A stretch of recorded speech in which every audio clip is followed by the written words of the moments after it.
अस्सलाम वालेकुम। First year chemistry lecture 1 chapter number 1 basic concepts atom. Long time ago atom was discovered by Greek philosophers.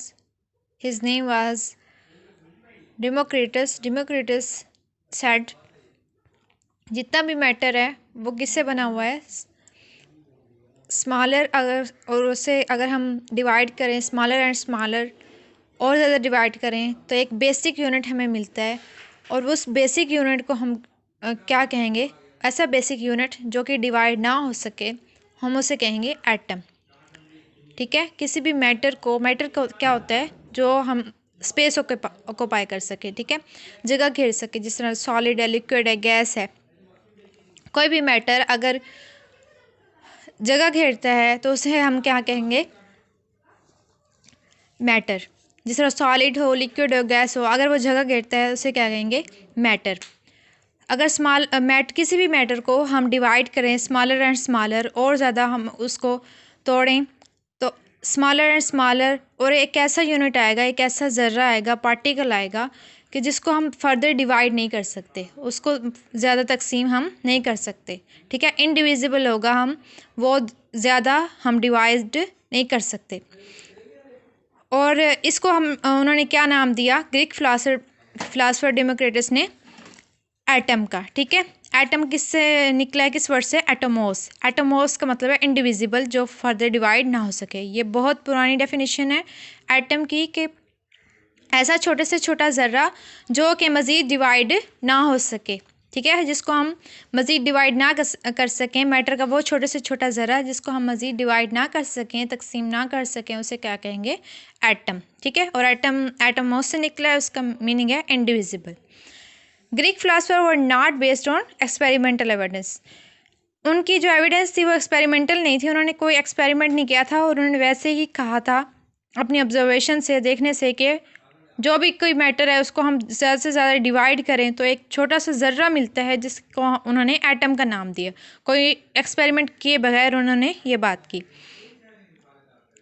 और इसके बाद 17वीं century में एक साइंटिस्ट ने क्वांटिटेटिव स्टडी की। क्वांटिटेटिव मतलब मिकदार, मतलब एटम मैटर के अंदर कितने एलिमेंट्स हैं, कंपाउंड्स हैं। और उन्होंने बताया, उस क्वांटिटेटिव स्टडी में उन्होंने बताया कि एलिमेंट्स मिलकर जो बनाते हैं वो कंपाउंड बनाते हैं। ठीक है, एलिमेंट्स कौन से होते हैं, जो हमने पीरियोडिक टेबल होता है, पीरियोडिक टेबल में जितने भी हैं वो क्या हैं, एलिमेंट्स हैं। जिस तरह कार्बन है, हाइड्रोजन है, ऑक्सीजन है, ये मिलकर क्या बना रहे हैं, ग्लूकोज बना रहे हैं। ठीक है, C6H12O6। ठीक है, ये ग्लूकोज का फार्मूला है। इसमें ग्लूकोज में क्या है, कार्बन है, हाइड्रोजन है और ऑक्सीजन है। कार्बन, हाइड्रोजन और ऑक्सीजन मिलकर क्या बनाते हैं, ग्लूकोज बनाते हैं। C mean carbon, H mean hydrogen, O mean oxygen. ठीक है, ये मिलकर क्या बना रहे हैं, ग्लूकोज। कार्बन, हाइड्रोजन, ऑक्सीजन क्या है और ग्लूकोज क्या है, ये हम नेक्स्ट चैप्टर्स में पढ़ेंगे। इन 1808 an English school scientist John Dalton. ठीक है, 1808 में एक इंग्लिश स्कूल साइंटिस्ट था, जॉन डाल्टन उसका नेम था। उन्होंने 2 लॉ प्रपोज किए। 2 लॉ उन्होंने बताए, law of conservation of matter, law of definite proportion. In 2 law से उन्होंने ये बताया कि जो एटम, जितना भी मैटर है वो एटम्स पर ही एग्जिस्ट करता है। अगर एटम ना हो तो कोई दुनिया की कोई भी चीज़ ना बने। ठीक है, दुनिया की कोई भी चीज़ ना रह सके, एग्जिस्ट ना कर सके। ठीक है, जितना भी मैटर है वो किससे कंपोज हुआ है, किससे बना है, एटम से मिलकर बना है। चाहे वो कोई भी चीज़ हो, सॉलिड हो, लिक्विड हो, गैस हो, रूम हो, चेयर हो, जितनी भी चीज़ें हैं, बुक हो, वो सारी हमारी बॉडी हो, वो किससे मिलकर बनी है, एटम से मिलकर बनी है। ठीक है, law of conservation of matter मतलब ये हम नेक्स्ट क्लासेस में पढ़ेंगे इस लॉ के बारे में। इसका मतलब है कि मैटर कभी ख़त्म नहीं होता। क्यों नहीं ख़त्म होता, कि एटम एग्जिस्ट करता है। अगर हम लकड़ी वगैरह जलाते हैं, उससे क्या बनती है, आग, तो वो एनर्जी की फॉर्म में कन्वर्ट हो जाता है, मैटर कभी ख़त्म नहीं होता। ठीक है, और उन्होंने क्या बताया, एक एटॉमिक थ्योरी, जॉन डॉल्टन ने एटॉमिक थ्योरी प्रपोज की। और उसका क्या मीनिंग है कि all atom is composed of, all matter is composed of atoms. ठीक है, जितना भी मैटर है, चाहे वो सॉलिड हो, लिक्विड हो, गैस हो, वो किससे मिलकर बना है, एटम से मिलकर बना है। दुनिया की हर चीज़, सारे सब्सटेंसेस किससे मिलकर बने हैं, एटम से मिलकर बने हैं। और जितना भी लिक्विड हो, सॉलिड हो, गैस हो, वो कितना, या चाहे वाटर हो, चाहे कोई भी लिक्विड हो, चाहे कोई भी गैस हो या कोई भी सॉलिड हो, वो किससे मिलकर बना है? एटम से। और एटम की एक नई डेफिनेशन प्रपोज हुई उसके बाद, atom is the smallest particle which can take part in a chemical reaction.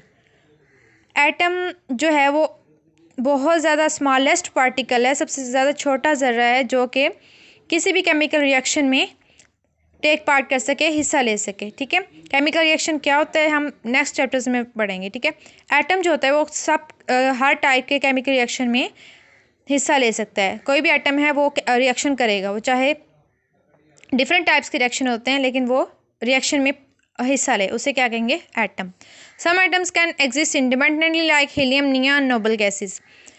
कुछ एटम्स होते हैं वो अकेले रह सकते हैं। ठीक है, हीलियम, नियॉन, ये हाँ अकेले क्यों रह सकते हैं, क्या रीज़न है, ये हम 6th चैप्टर में पढ़ेंगे। नोबल गैसेस हैं, ये लास्ट ग्रुप है, 8 ग्रुप पीरियोडिक टेबल में।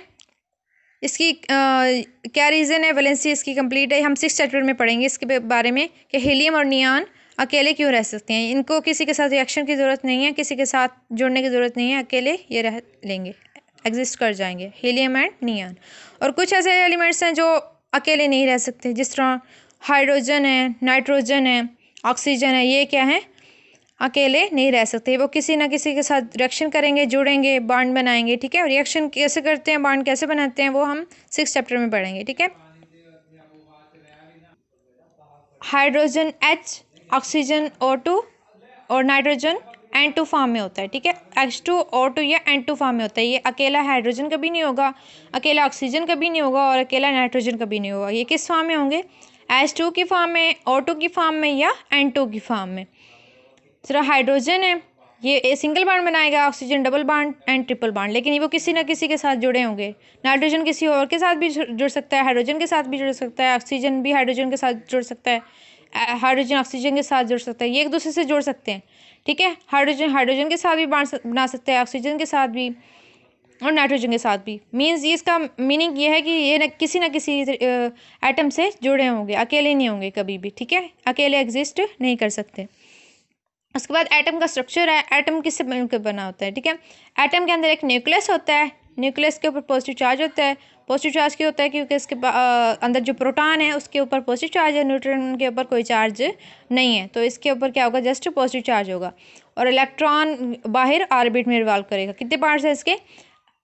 न्यूक्लियस है, उसके बाद बाहर ऑर्बिट है, न्यूक्लियस के अंदर प्रोटॉन और न्यूट्रॉन है और ऑर्बिट में क्या है? इलेक्ट्रॉन। और इन तीनों को electron, proton, neutron, electron, proton और न्यूट्रॉन को हम क्या कहेंगे? Fundamental particles. ठीक है, और एक होते हैं सब एटॉमिक पार्टिकल्स। प्रोटॉन, न्यूट्रॉन और इलेक्ट्रॉन ये हैं फंडामेंटल पार्टिकल्स न्यूक्लियस के अंदर। और न्यूक्लियस के अंदर प्रोटॉन, न्यूट्रॉन के अलावा भी पार्टिकल्स होते हैं, मोर देन 100 पार्टिकल्स होते हैं, लेकिन यहाँ पे क्या है?